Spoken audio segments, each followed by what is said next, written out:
5, 16, 19, 21, 30, 3 and 10. Check results. You remember? Guys, we went too hard. We laughed too much. We enjoyed ourselves too thoroughly. We indulged. Ariana DeBose has deactivated her. Yeah, she got up on stage. She was cringy. She danced. She, in her mind, slayed. But not in the public's mind.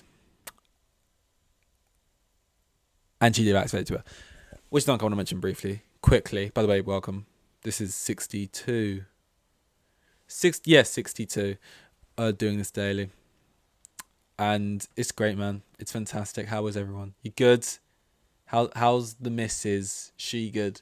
The mister, he good? You're alone? That's fine. How's your mental? That good? Fantastic. How are you financially? Not great? Shake my hand, brother. Same here. Anyway, but yeah, she directed to her. Which usually you're meant to feel bad when people do like, oh, maybe we went a bit too far.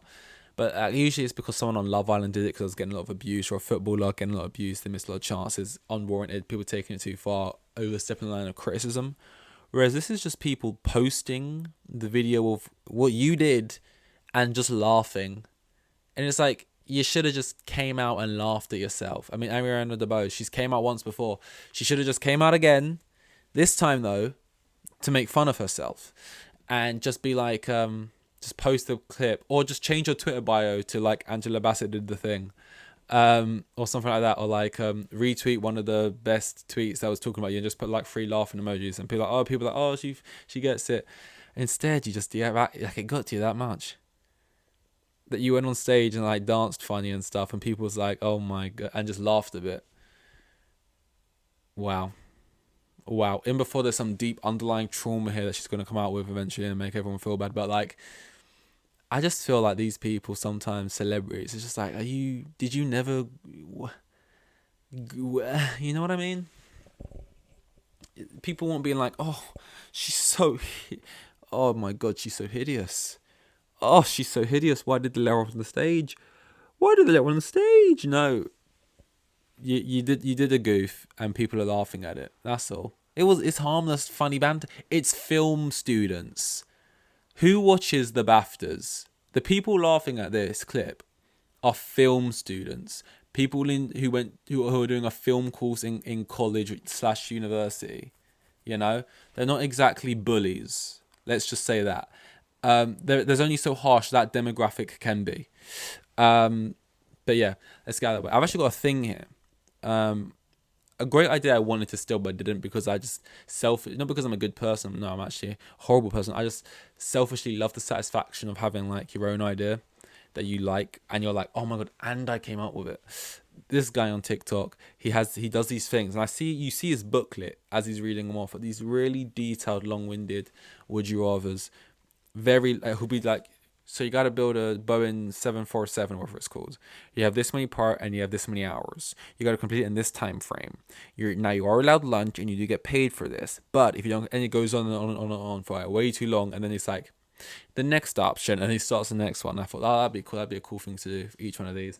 But I just thought, where am I gonna source that? I don't think there's a website for this thing. From what it looked like, he had written these out like essays each, like individually, for these TikToks. And I just thought, I don't want to do that. I thought I could ask AI to do it for me, but then I thought, no, because I get bored of things. Like, I get bored of like, this is my thing and I do it every time. Like, I'd get bored of would you rathers. So I thought, I'm gonna think of something different each time. Today is kind of a would you rather, but like tomorrow might be something else. I don't know. I'll think of a new idea to ask it, but it's going to be along the same lines of like a long-winded 2 scenarios which I have to pick between. But it's not going to be like, you'll see. Today's one is kind of like, I've asked this AI to pick me, what I originally asked it was, pick me 2, I want you to create 2 scenarios. Actually, let me read what I wrote, what I typed in. I said, originally I said, but I didn't like it. I said, Write me out two very detailed and very different scenarios. I want the scenarios to be two different potential futures of my life. I want them explained in great detail, and I want them to lead all the way up to my death. Please include important moments. And it got back to me saying, I'm sorry, as an AI, it's not appropriate to generate scenarios or predict the future. I don't know if this AI might be under the assumption that what it predicts may come true. It's saying as if like there's any you can say anything. Your AI, it's a prediction. It's not like you're gonna say something like, oh, we're all gonna get hit by a nuclear bomb on the 25th of February 2023, and you're like, oh, I don't want to tempt fate. So weird that it draws a line there. No, not appropriate. It says focus on the present and some other bullshit. So I slightly changed my wording, and I said, write me out two very detailed, very different scenarios. I want the two scenarios to be different potential walks of life, not making it personal to my future, so it doesn't think it's telling a future, but really it's just doing what I wanted it to in the first place. I want them explained in great detail, include any important moments, and I want each scenario to have ups and downs. And out of these two lives, if I had to pick one to live in, I'm going to pick. So I'll read out the first one. The first one is titled The World Traveler. Okay. It says, after graduating from college, you save up enough money to travel the world. You start your journey in Asia, backpacking through the region and immersing yourself in the local cultures. You make friends with locals and other travelers and have some of the most amazing experiences of your life. I'll be the judge of that. No one said I wanted to backpack. Asia, I do like traveling, but I'm not much of a backpacker. But apparently these will be the most amazing experiences of my life, in this AI's humble opinion. As you continue traveling, you will learn new skills and pick up odd jobs along the way to fund your adventures. Okay, I'm not well off. You spend a few years in Europe, working in various industries and living in different countries. You fall in love with a fellow traveller and decide to settle down in, well, down under, Australia. As you enter your 40s, you have a family and kids, but you continue to travel with them and show them the beauty of the world.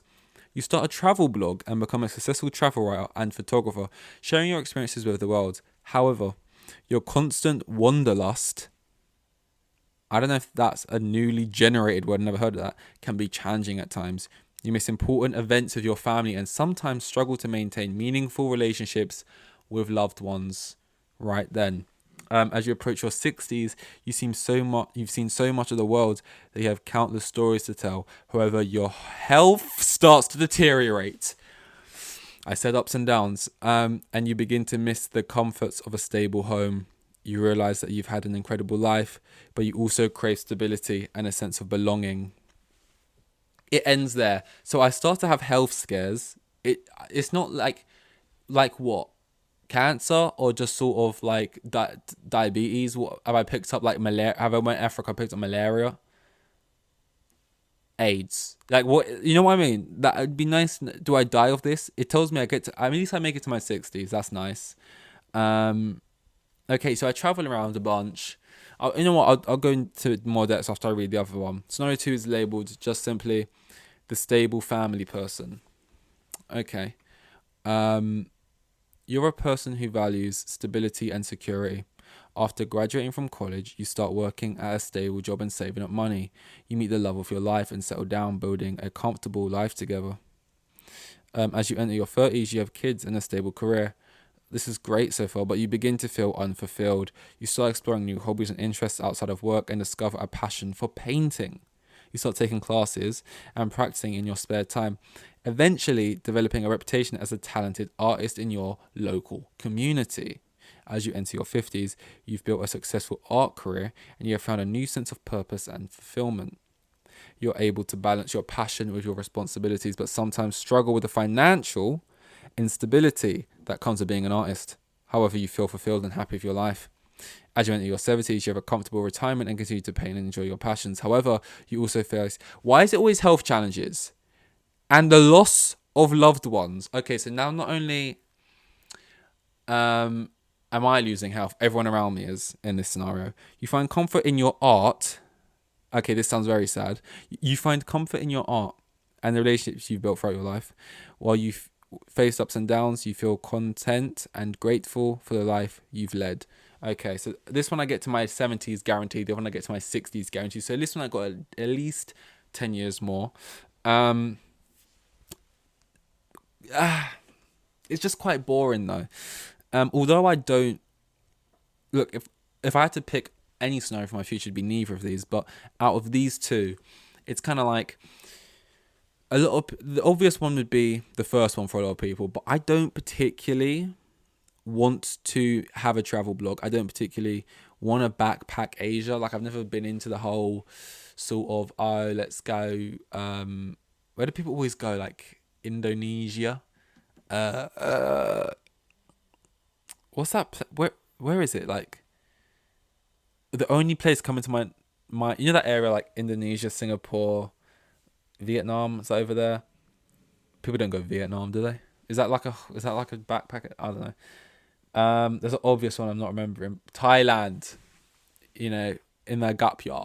I actually met someone recently, and you know when you just meet someone who's exactly like, just the it's like meeting someone from Essex, and they're like, "Oh, babe, shut up, shut up. Oh no, really, really," and you actually meet them, and they're exactly like the caricature. It's like meeting, a guy from Liverpool, and he's like, "Oh yeah, I love a can of Coke," or like meeting someone from Scotland, and they just love haggis, or like they literally act exactly like groundskeeper Willie, and you think, oh, I thought these were just sort of caricatures, and then you meet like a real one exactly like that.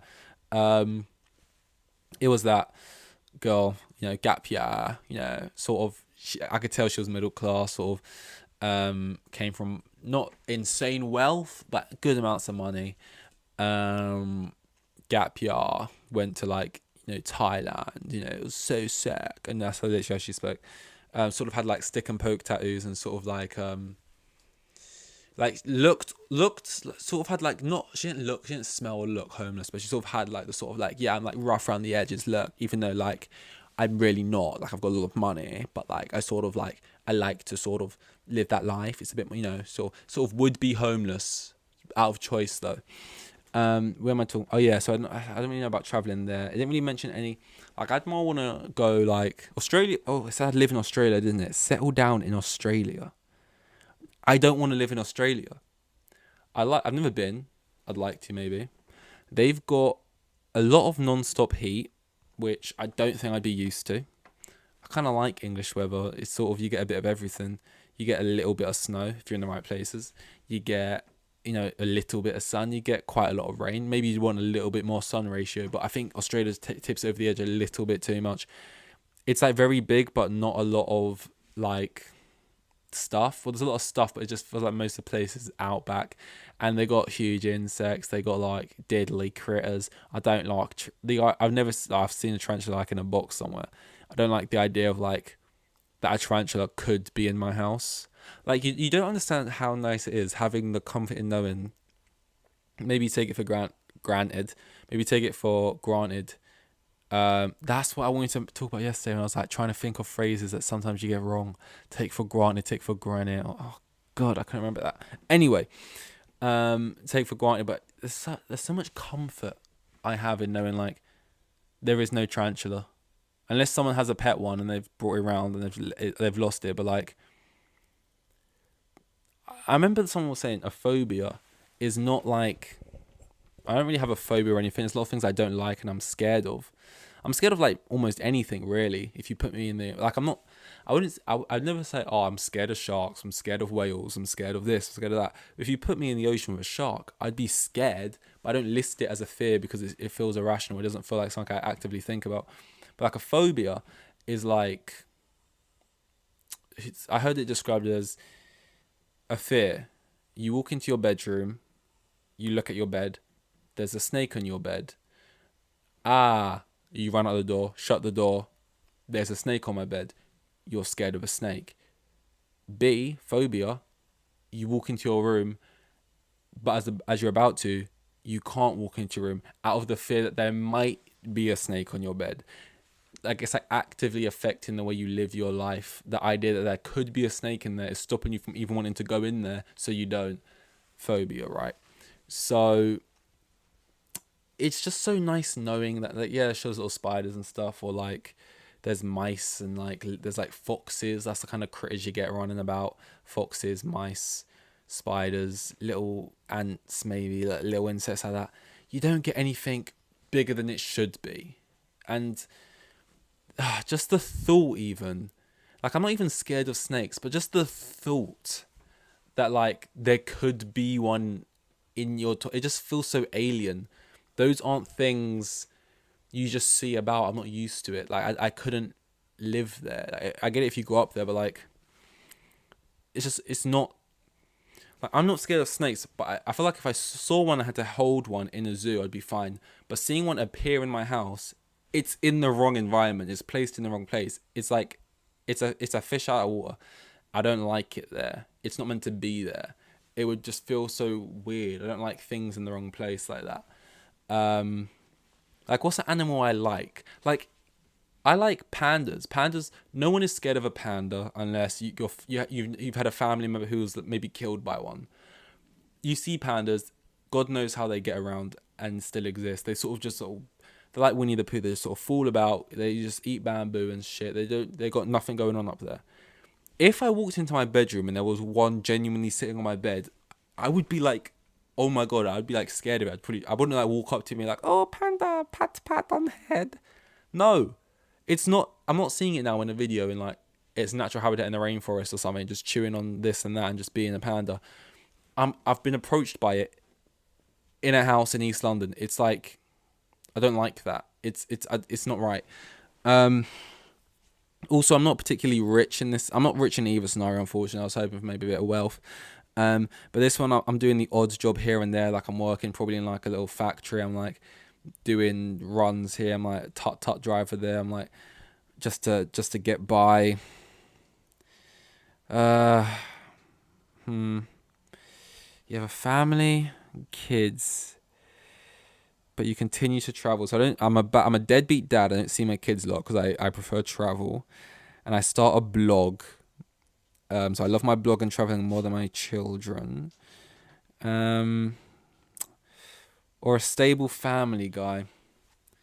I get a bit of an art career, but only as I enter my 50s do I start a successful art career. Like, all the way up into my 30s, I'm doing this unfulfilled sort of Tesco, whatever, stable job. It says stable job, so they say stable career, so I'm assuming it's like a retail thing, but I could be working in like 60 grand a year job. Maybe I'm a teacher. Maybe I'm in a decent company. I'm just not fulfilled. I just don't like it, and that's why I have the privilege where I can step away and do some art. And yeah. But everyone around me is ill. It says everyone around me gets sick along with me. I'm just gonna travel. I'm gonna travel, do the odd job. You know, you only live once, and what's a better life to look back on? The life where you travelled around a bit. Yeah, you picked up AIDS, well, out in wherever. But, you know, at least you lived your life, and, yeah, you die at 60. But it's like I did it, or 70. It's like, yeah, I was fulfilled. I painted a bit, but I just lived in, like Stevenage my whole life. And just sort of, you know, did that, and that's it. I lived in Stevenage, started doing art when I was 50. That's it. You know what I mean? I think you picked the first one easy there. I think some things in the future I want to ask is stuff like, create me 2 movie scripts or something, and I'll pick one if I had to, like, be in it, or like pitch it or sell it, or like pick me out, describe me 2 different, I don't know, man. I'm thinking of all different words shit right now that I don't even want to say. But yeah, that can be a little set, because I love a little segment. I've already spent too long on it today because I'm testing out for the first time, and I just realised I'm already at like 20 or something. But yeah, I'm going to add that as a segment. And also, maybe not every day, but in days where I'm like low on shit to talk about. Today, literally all I had was DeBose deactivated Twitter because people laughed at her bad dancing. It's like, you've got an Oscar, man. You know, what will it take for you just to be happy? You know? How can you not step back from the scenario and be like, oh, I mean, I've got my Oscar last year. Okay. I did an embarrassing, cringy performance. By the way, just to clarify, it's not people atting her being like, go kill yourself, you can't dance, you didn't eat, you didn't slay, it was literally people just tweeting about it, in which she definitely saw trending and thought, oh god, best thing to do so people don't stop talking about me, deact. Also, people do realize, right? And by the way, you're allowed to feel how you want. Even if people aren't at you and being directly horrible, you might still feel embarrassed about it and not want to be seeing it because it's just kind of making you feel awkward. And maybe if you don't want to even joke about it, fine, don't. But like, you realize you don't have to deactivate Twitter. You know, you can just, log off it. You can just sort of close the app, not to use it, delete the app. No one knows. Deactivating it just feels like such a public way of being like, I'm upset. Notice I'm upset about what you did. It's like when Chelsea lose and I don't like what everyone's saying. I don't agree with what everyone's saying. It's just annoying me. I don't deactivate my account and then sit in the corner. I just go off the app. And if like, it's like anything, man. It's like just, I know it's easier said. Well, you're effectively doing that by deactivating it. Just delete the app. Just turn off the app. I don't know what else to tell you. Yeah. This was 62. It was a decent one. We tried something new today, and I felt like we really went up a level. I think this will go down in history of a podcast today. This is gonna be up in the history books. Number 62, and I'll see you in 63. With the kids, and I have like 3 kids, and the geezer was probably on like maximum 20 bags a year. Like the most boring bloke you'll ever meet. Like,